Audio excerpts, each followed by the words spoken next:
इज्जतमंदा बिनो काक अस्सलाम वालेकुम। नुमा खिदमत तट पेशमस उस्ताद Lal Mohammad Shauki, volume number 16, recording engineer Shamsul Mulk and Wasim Sameer. उस्ताद लाल मोहम्मद शौकी ना राबिता नंबर 03307060153। दागाना न शायरी नंतोन खारानन उस्ताद नज़ीर असरतना राबिता नंबर 03480133690।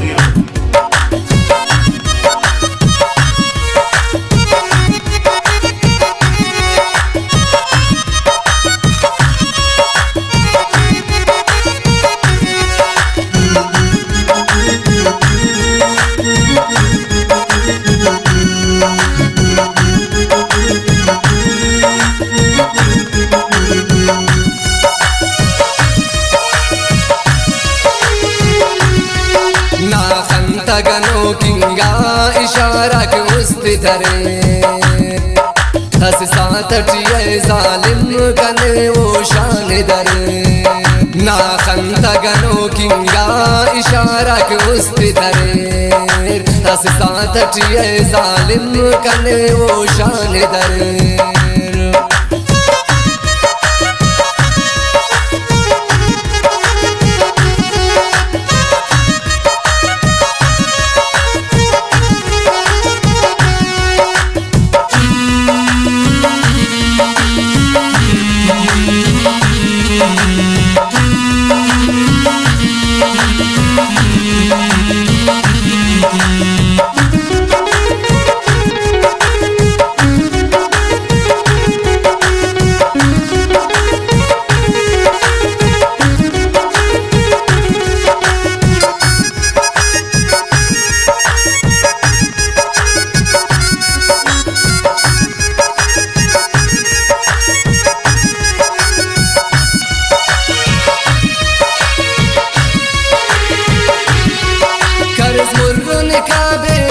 इतना खंत्यान सनम लगा उस तटी खंजर सनम ना खंत कसम।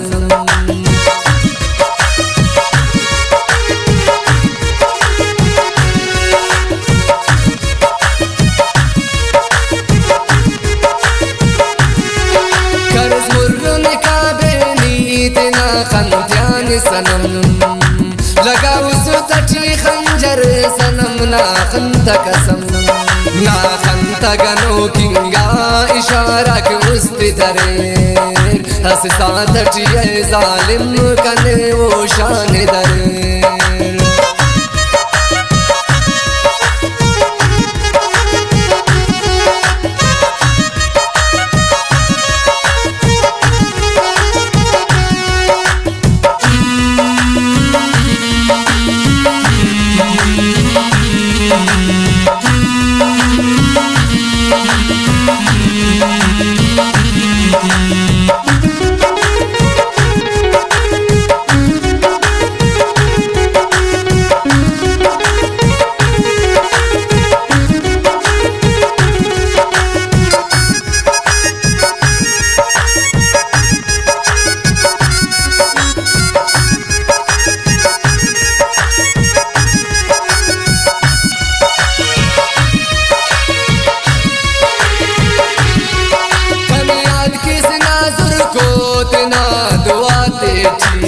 कमीची खंतन फुल न वफातेटी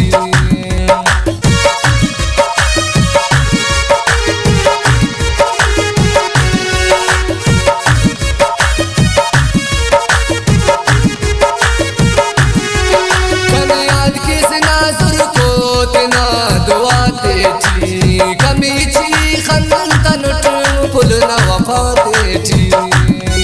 ना खंता गनो किंगा इशारा के उस्ती धरे हस साथ जालिम कने वो शान दरे।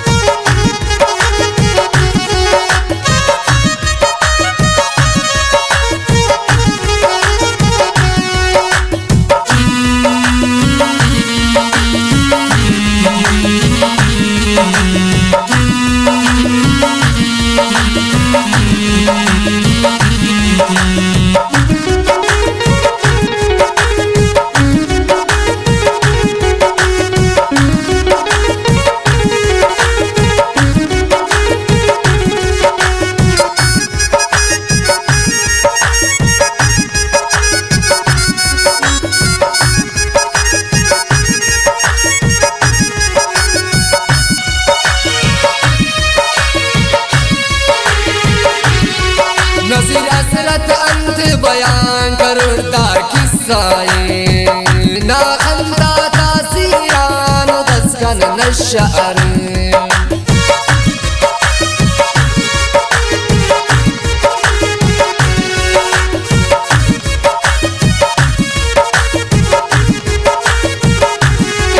नसीर असरत अंत बयान करता किस्साए नाखलता तासीरान दस्कन नश्शअर तगनो किंगा इशारा के उस्ती दरे हंसता तटिए जालिम